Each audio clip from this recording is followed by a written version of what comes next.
नमस्कार, good evening. स्वागत है आप सभी का आपके अपने YouTube channel sky chemistry classes में। आज देखेंगे द्रवीय विलयनों का वाष्प दाब, vapour pressure of liquid solutions. पहली बात तो यह कि द्रवीय विलयन कब बनेंगे, तो विलायक द्रव होगा तो द्रवीय विलयन बनेंगे। द्रवीय विलयन क्या होना चाहिए? विलायक द्रव होना चाहिए तो द्रवीय विलयन बनेंगे। अब विलेय कौन हो सकता है? विलेय ठोस हो सकता है, विलेय द्रव भी हो सकता है। विलेय या तो ठोस हो सकता है या द्रव, तब अपन द्रवीय विलयन कहेंगे उनको। वाष्प दाब क्या है? तो वाष्पशील घटक द्वारा या अवयव द्वारा द्रव की सतह पर लगने वाला दाब, वाष्प द्वारा द्रव की सतह पर लगाया गया दाब क्या कहलाता है? वाष्प दाब के नाम से जाना जाता है। तो द्रवीय विलयन बनेंगे, विलायक द्रव होंगे तब, और विलेय ठोस या द्रव हो सकते हैं। पहले देखेंगे द्रव द्रव विलयनों का वाष्प दाब।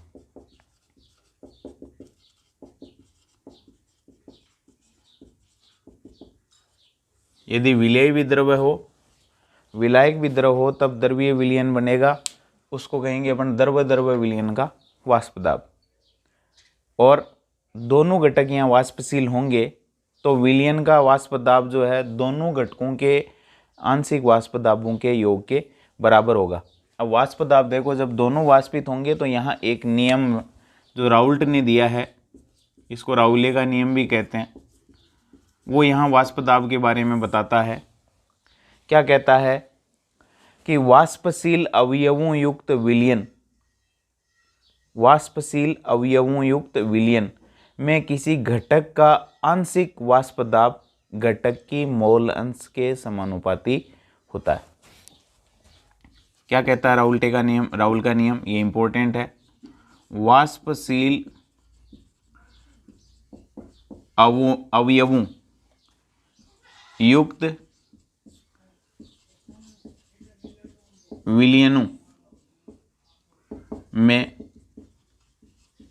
किसी घटक का, घटक मतलब एक कंपोनेंट, विलेय या विलायक, वाष्पशील अवयवों युक्त विलयन, यानी दोनों घटक क्या हैं? वाष्पशील युक्त अवयवों, वाष्पशील अवयवों युक्त विलयनों में किसी घटक का आंशिक वाष्प दाब, घटक का आंशिक दाब या वाष्प दाब उस घटक की मोल अंश के, घटक की मोल अंश के समानुपाती होता है। वाष्पशील अवयवों युक्त विलयनों में किसी घटक का आंशिक दाब घटक की मोल अंश के समानुपाती होगा।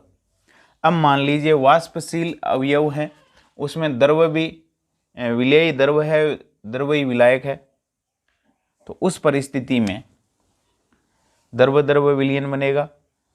तो मान लीजिए विलेय को अपन 1 से और विलायक को घटक 2 से माना। एक द्रव द्रव विलयन में 2 घटक विलेय 1 और विलायक 2 उपस्थित है, जिनके आंशिक दाब क्रमशः P1 एवं P2 है। इनके आंशिक दाब यानी विलेय का P1 और विलायक का P2 है, तथा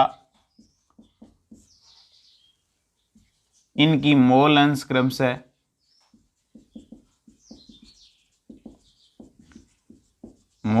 क्रमशः x1 एवं x2 है। विलेय की x1 और विलाय की x2 है। तो राउले का नियम क्या कहता है? किसी घटक का आंशिक दाब उसकी मोल अंश के समानुपाती होता है, यानी P1 समानुपाती हो जाएगा x1, तो P2 समानुपाती हो जाएगा x2। समानुपाती के साइन को हटाएं तो एक कांस्टेंट दे देते हैं, P1 बराबर P10 x1 और P2 बराबर P20 x2। P10 और P20 क्या है? विलेय और विलाय के शुद्ध अवस्था में वाष्प दाब। P10 विलेय का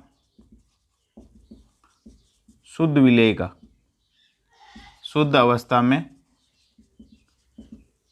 वाष्प दाब, और ये P20 क्या हो जाएगा? विलायक का शुद्ध अवस्था में वाष्प दाब।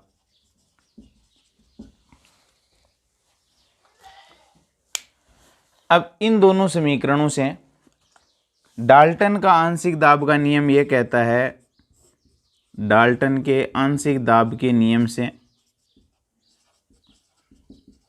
आंशिक दाब के नियम से कि मिश्रण का कुल दाब मिश्रण में उपस्थित सभी घटकों के आंशिक दाबों के योग के बराबर होता है। यानी P टोटल वो कहता है कि मिश्रण का कुल दाब हो जाएगा मिश्रण में उपस्थित सभी घटकों के आंशिक दाबों के योग के बराबर। P1 प्लस P2 P3 तीन घटक है मान लीजिए किसी मिश्रण में, तो कुल दाब हो जाएगा P1 plus P2 plus P3, यानी प्रत्येक घटक के आंशिक दाबों के योग के बराबर। तो आंशिक दाब के नियमानुसार P टोटल बराबर कितना आ जाएगा? P टोटल बराबर P1 प्लस P2। तो P कुल बराबर मैं क्या लिख सकता हूँ? P1 की जगह रख दो P10 x1 और P2 की जगह रख दो P20 x2। अब देखो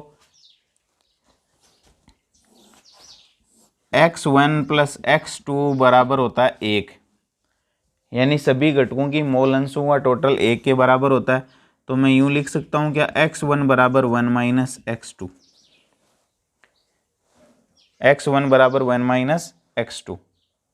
तो इस समीकरण में x1 की वैल्यू 1 माइनस x2 रख दूं तो ये आ जाएगा P कुल बराबर P10, x1 की जगह 1 माइनस x2 बराबर P20 x2, ये आ जाएगी। अब देखो इसको मल्टीप्लाई कर देता हूं मैं, ये आ जाएगा P10 minus P10 x2 plus P20 x2। अब इन दोनों में से x2 को कॉमन ले लेता हूं मैं, तो ये आ जाएगा P कुल बराबर, ये हो जाएगा P2। चलो इसको मैं इधर लिख लेता हूँ, माइनस वाले को इधर ले लेता हूँ, तो ये हो जाएगा P10 plus P20 x2 minus P10 x2। x2 को कॉमन ले लेते हैं तो ये हो जाएगा P10, x2 को कॉमन ले लिया P10 प्लस x2 कॉमन लिया P20 माइनस P10, यानी विलयन का कुल दाब किसी एक घटक की मोल अंश से भी क्या कर सकते हैं? समीकरण से संबंधित किया जा सकता है। अब अपन यदि इनकी मोल अंशों और इनके आंशिक दाबों के बीच में ग्राफ खींचें तो देखो ये ले लेते हैं, इधर क्या आ जाएगी? मोल अंश, ये आ जाएंगे आंशिक दाब। अब एक घटक है x1, उसकी यहाँ 0 है मोल अंश और यहाँ एक मैक्सिमम कितनी हो सकती है? 1। दूसरा घटक है अपने पास x2, उसकी यहाँ 0 कर लेते हैं, इधर x2 बराबर कितना? 1, यानी x1 इधर बढ़ेगी, x2 इधर बढ़ेगी। तो x1 देखो घटक 1 का आंशिक वाष्प दाब घटक 1 की मोलंस के क्या होगा, समानुपाती होगा। तो जैसे जैसे मोलंस बढ़ेगी वैसे वैसे घटक 1 का आंशिक वाष्प दाब भी बढ़ेगा और मैक्सिमम कितना हो जाएगा, मैक्सिमम उतना हो सकता है जितना उसका शुद्ध अवस्था में होता है। अधिकतम वाष्प दाब किसी घटक का कितना, जितना उसका शुद्ध अवस्था में होता है।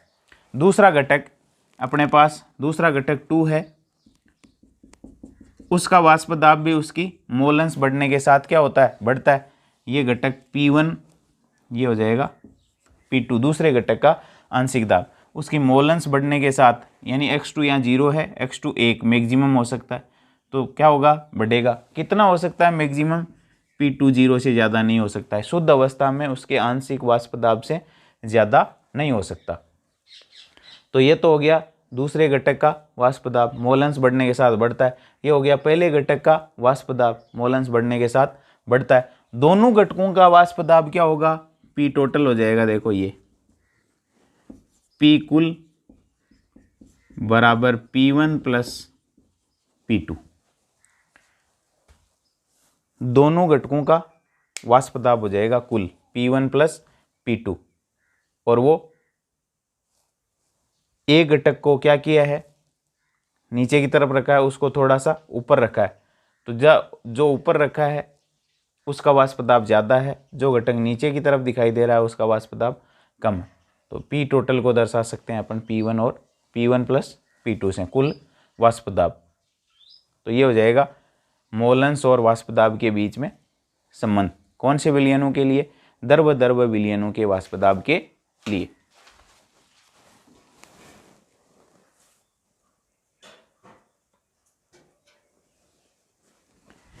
अब देखो अपन दूसरा विलयन अपन देखते हैं, ठोसों के द्रवों में विलयन और उसका वाष्प दाब। कि ठोस को द्रव के अंदर मिला दें तो उस विलयन का वाष्प दाब। जब ठोस विलेय अवाष्पशील विलेय को अपन यदि किसी द्रव विलायक के अंदर मिला देते हैं तो शुद्ध विलायक का वाष्प दाब घट जाता है। ये अपने पास शुद्ध विलायक है, शुद्ध विलायक, और शुद्ध विलायक होगा तो केवल विलायक के अणु होंगे, तो वाष्पित होने वाले विलायक अणुओं की संख्या क्या होगी, ज़्यादा होगी, और ज़्यादा होगी वाष्पित होने वाले विलायक अणुओं की संख्या ज़्यादा, तो वाष्प दाब भी ज़्यादा। अब इस शुद्ध विलायक में क्या कर देते हैं, अवाष्पशील विलेय मिला देते हैं, जैसे NaCl है, यूरिया है, विलयन क्या, अवाष्पशील विलेय मिलाया हुआ। अब की बार क्या कर दिया है, ये तो शुद्ध पानी मान सकते हो, तो इसमें केवल सतह पर विलायक के अणु ही होंगे, तो वाष्पित होने वाले विलायक अणु होंगे, तो वाष्पित होने वाले कणों की संख्या ज़्यादा होगी, और कणों की संख्या ज़्यादा होगी तो वाष्प दाब भी ज़्यादा होगा। यानी शुद्ध विलायक का वाष्प दाब हमेशा विलयन से ज़्यादा होता है। यहाँ विलयन है, अवाष्पशील विलेय मिलाया हुआ है, और अवाष्पशील विलेय मिलाया हुआ होगा तो सतह पर देखो यहाँ विलेय और विलायक दोनों के कणों की संख्या उपस्थित होगी। अवाष्पशील विलेय भी होगा और विलायक भी होगा, दोनों के कणों की संख्या होगी। इसलिए वाष्पित होने वाले जो विलायक अणु हैं उनकी संख्या में क्या आ जाएगी, कमी आ जाएगी। सतह पर विलेय और विलायक दोनों के कण होंगे तो वाष्पित तो केवल विलायक हो सकेगा, विलेय वाष्पित नहीं होगा क्योंकि अवाष्पशील विलेय है। तो वाष्पित होने वाले विलायक अणुओं की संख्या क्या आ जाएगी, सतह पर कम हो जाएगी। कम होगी तो विलायक अणु कम वाष्पित होंगे, और विलायक यदि अणु कम वाष्पित होंगे तो यहाँ कणों की संख्या कम होगी। कणों की संख्या यदि वाष्पित होने वाले कणों की संख्या कम होगी तो वाष्प दाब भी क्या होगा, कम होगा। तो शुद्ध विलायक का वाष्प दाब हमेशा विलयन से क्या होता है, ज़्यादा होता है, जब उसमें क्या मिलाया हुआ हो, अवाष्पशील विलेय मिलाया हुआ हो। तो ये तो बात हुई इसकी। अब अवाष्पशील विलेय है तो केवल एक घटक वाष्पशील है, केवल एक घटक वाष्पशील है। विलेय को अपन मान लीजिए दे देते हैं 1, तो ये अवाष्पशील है और विलायक को दे देते हैं घटक 2 वाष्पशील है। तो विलयन का वाष्प दाब किसके कारण होगा? केवल विलायक के कारण होगा। तो इसका आंशिक वाष्प दाब और इसका आंशिक वाष्प दाब, इसका कोई वाष्प दाब नहीं होगा। केवल और केवल किसके कारण होगा वाष्प दाब? विलायक अणुओं के कारण। तो राउले का नियम क्या कहता है? वाष्पशील अवयवों युक्त विलयन में किसी घटक का आंशिक दाब उसकी मोलंस के समानुपाती होता है। तो घटक का आंशिक दाब ही क्या है? विलयन का वाष्प दाब है, क्योंकि तो ये तो अवाष्पशील है। तो इसका आंशिक दाब मान लेते हैं P2, वो समानुपाती होगा X2 के। तो मैं इसको लिख सकता हूं P2 बराबर P20 X2। P20 क्या है? P20 बराबर हो जाएगा शुद्ध विलायक का वाष्प दाब, शुद्ध विलायक का वाष्प दाब। X2 क्या है? विलायक की मोलंस। P2 क्या है? विलायक का आंशिक दाब। तो एक घटक वाष्पशील है तो विलयन का वाष्प दाब उसी घटक के कारण होगा और उसको अपन दर्शाएंगे घटक का आंशिक दाब घटक की मोलंस के समानुपाती होगा। समानुपाती को हटा करके P20 एक कांस्टेंट देंगे, यानी शुद्ध विलायक का वाष्पशील नहीं वाष्प दाब। इससे इस तरीके से दर्शा सकते हैं जब ठोस अवाष्पशील विलेय मिला हो। अब ग्राफ यदि खींचें तो क्या होगा? X2 0 से X2 1 तक बढ़ती है, यानी ये तो होगी मोल भिन्न या मोलंस। ये हो जाएगा आंशिक दाब। कब तक बढ़ेगा? जब तक मोलंस बढ़ेगी तब तक आंशिक दाब बढ़ेगा। इस तरीके से दर्शा देंगे। ये क्या है?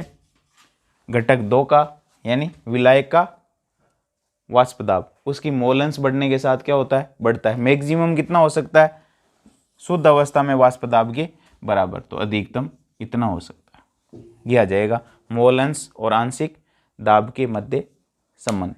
तो ये थे द्रव विलयन और ठोसों के द्रवों में विलयन के वाष्प दाब और राउल्ट का नियम। ये इंपॉर्टेंट है। वाष्पशील अवयवों युक्त विलयन में किसी घटक का आंशिक दाब आंशिक वाष्प दाब उसकी घटक की मोलंस के समानुपाती होता है, यानी मोलंस बढ़ने के साथ वाष्प दाब उसका बढ़ता है यदि घटक क्या है? वाष्पशील है। तो इसमें ये वाष्पशील नहीं था विलेय, तो विलयन का वाष्प दाब केवल विलायक के कारण है और विलायक का वाष्प दाब उसकी मोलंस के समानुपाती है।